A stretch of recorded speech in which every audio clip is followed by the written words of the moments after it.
Hello, I'm Paul Beckwith. So, in the last number of videos, I've discussed the Arctic sea ice and when we can expect the first blue ocean situation, which means no sea ice in the Arctic. Basically, essentially, zero sea ice in the Arctic. Some people define it as, 1,000,000 square kilometers left. And, most scientists would say that would be left around the shorelines of the Arctic, along the coastlines fringes, but I think that is completely wrong because that's at much lower latitudes. I think, we have essentially no sea ice in the Arctic. There may be a little bit circling around the North Pole, but I think, just one cyclone would take that out. So in this video, I'm going to talk about some very interesting research that came up recently about these, very, very powerful greenhouse gases that are at very trace levels, very, very low levels, even at the parts per trillion concentrations in the atmosphere. But specifically, the CFCs, chlorofluorocarbons, CFC-11, CFC-12, also the HCFCs. Because an interesting paper came out very, very recently that was making the claim that these ozone destroying substances, these ODSs, ozone depleting substances, had an enormous impact on how much, basically on surface warming and on how much sea ice was destroyed between 1955 and 2005. So they looked at this time frame of the study because it was about in the 1950s that the human production of these CFCs was greatly increased because they've been used in refrigeration, things like that, propellants, in spray bottles, spray cans. So the levels in the atmosphere started significantly going up then. And after the Montreal Protocol in 1987, the production greatly reduced. And these things were actually seen to be acting as catalysts or in the atmosphere, in the stratosphere, to destroy ozone, creating the ozone hole. So the striking claim, which I'll examine in detail in this paper, is that these ozone destroying substance or ozone depleting substances actually were responsible for half of the warming in the Arctic and for half of the sea ice loss. Now, people haven't really looked at this too closely. This claim seems, when you consider this claim, it seems to be, incorrect. But I've been looking at the data, and it's not so clear. I mean, there's only one paper on this, and it argues that these particular greenhouse gases were looked at mostly in the context of destruction of ozone, and not so much in the they weren't looked at in the context of how much effect they were having on warming, specifically in the Arctic. So let me get into the details of this paper. So I'm going to talk about the abstract of the paper, and then there's some background information on these CFCs that I have to give you, and then I'll go into the nitty-gritty of this paper. So this is from Nature Climate Change, Letters, okay, Paul Vanny et al.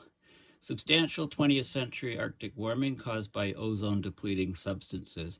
So look at the abstract first, okay.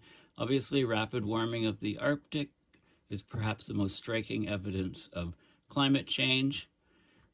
And it's arisen due to increases in the atmospheric concentrations of greenhouse gases since the Industrial Revolution. Of course, carbon dioxide is dominant, but another important set of anthropogenic greenhouse gases was also being emitted over the second half of the 20th century. So before the Montreal Protocol in '87, these ozone depleting substances, ODS for short, were causing the ozone hole over Antarctica. Okay, so they were banned. World production was supposed to decrease and did for these substances because it caused the ozone hole. But also, these things are powerful greenhouse gases, very powerful, but at very low concentrations. So we didn't worry too much about them. But their contribution to Arctic warming has not been quantified. So they looked at climate models here. They looked at the period 1955 to 2005. They cut it off then because that's when the atmospheric concentration of the ODSs increased rapidly and then stalled out. Now, what they did is when they fixed the ODS, when they fixed these ozone depleting substances, kept them at a constant level, the Arctic surface warming and the sea ice loss, according to the models, was only half as large as when the ODSs were allowed to increase along their historical trajectory. Okay, so this is a huge finding. They also examined the case where the ozone destruction occurred, but the ODS levels were kept the same, and also the ozone destruction didn't occur, and the ODSs were kept the same. And that allowed them to show, because there wasn't hardly any difference between those two cases, the key factor was the increase of the ODSs. It wasn't the change in the Arctic surface warming and the sea ice loss were not dependent on the ozone per se. It wasn't the ozone depletion that was the factor. It was the direct radiative forcing that's the factor. This is a key point. So not only was the Montreal Protocol crucial for preserving the ozone layer, it turns out it was also vital for keeping, controlling or reducing, mitigating climate change.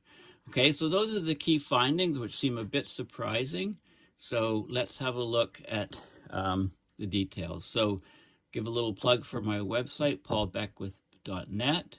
Please check it out, especially if you didn't see these CTV and CBC interviews where I was talking about the destructive fires in Australia and the root causes. Please check it out. Please consider donating on my PayPal account. Now in Twitter, if you're not following me, go to, at Paul H. Beckwith, and please follow me and I'll follow you back. There's a lot of interesting stuff that I post there. What twigged me on this ozone study was actually from Twitter here. So here's EcoWatch saying that ozone depleting substances may have driven Arctic warming, a study shows, and I posted a bunch of things on the ozone hole. This is very fascinating. You can see how the total ozone column varied from 1979 to 2019, as a function of the date. So you can see the ozone hole, the blue area, and how it varied from year to year. It happened to be the hole was minimal in 2019, thanks to the sudden stratospheric warming in September, which warmed the upper atmosphere over Antarctica, which destroyed the conditions for destroying ozone. So the hole was, if you have a look as this thing cycles through, you can see that the ozone hole over the Antarctica in particular was minimal in 2019. And there's lots of blogs and lots of things that are relating to this ozone depleting substances causing half of the warming. Okay, so let's look into that. But before we do, first of all, let's look at the greenhouse gas potential. So I just Googled, under Google Images, greenhouse gas potential of gases 2019. And this is there's all kinds of information on this. Okay, so I looked at this chart here. And basically you can see CFC-11's lifetime about 45 years. This is one of the key ones. Lifetime is about 45 years. Global warming potential in 20 years, when you include the climate change feedbacks, over 7,000. Over 100 years is still well over 5,000. CF4 is another is another greenhouse gas. Halo, low concentration, but very, very long lifetime, 50,000 years. Almost 5,000 global warming potential at 20 years, and over 7,000 at 100 years. HFC is another one, short-lived, relatively short-lived, but again, very high global warming potential. Okay, so these gases, now CFC-11, so again in Google Images, I picked I'm searching for greenhouse gases, CFC-11, and this image shows you, I came across, so it shows you the CFC-12 increasing up until, up through the 90s, and then flattening off and slightly decreasing. CFC-11 increasing up until the early 90s and flattening and decreasing, and these are because of the Montreal Protocol.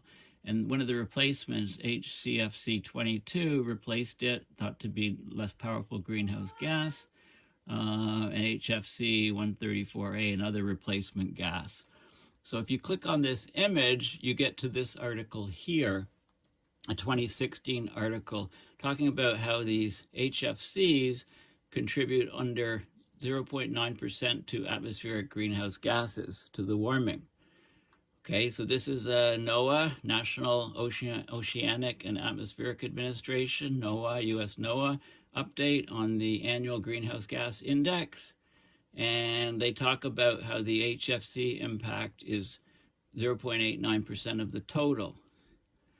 Okay, and here by contrast, the contribution of the 5 more important greenhouse gases account for about 96% of the total impact. So CO2 is by far the largest contributor to warming in terms of the amount and rate of increase. It represents 65.6%. N2O, nitrous oxide, 6.4%. CH4 is behind CO2 at 17%. But the CFC-11 and CFC-12 are about 7.5% of all emissions. Okay, and then that's the 96% of the total impact. The remaining 4% is contributed by 15 minor halogenated gases, which are ODS. So these are ozone depleting substances, CFC. So this is, right, CFC-11, CFC-12 are ozone depleting, also CFC-113, carbon tetrachloride, and so on. Hydrogen CFCs, halons, okay, etc., HFCs. Okay, so this is the image that's key. And then if you look at the total radiative forcing, CFC-11 is down here, minimal. CFC-12 is the yellow, a little bit larger. The 15 minors are the red, and then N2O here. So if you look at the total contribution of all of these traces, here, they're here. Of course, this is the CO2 effect is much larger. Methane is second. Nitrous oxide is third. But we talk about these often, but we don't talk too much about these. Okay, so those are the shares. Now, this is another plot here, which is more detailed, showing all of these halocarbons, these trace gases. So if you click on this, it brings you to the Earth System Research Laboratory. Okay, so this is where you can get all the detail on this. So these are the major halocarbons. These are the minor halocarbons down here. So 2 different plots, basically. Okay, so the major ones, we've got the CFC-12 plateauing, flattening out, the CFC-11 flattening out. Now, what's disturbing is this started rising, actually, as we get to the end of this curve. This is 2005, 10, 13 here. As we get towards the end of this curve, this is starting to rise up again because of some production in China.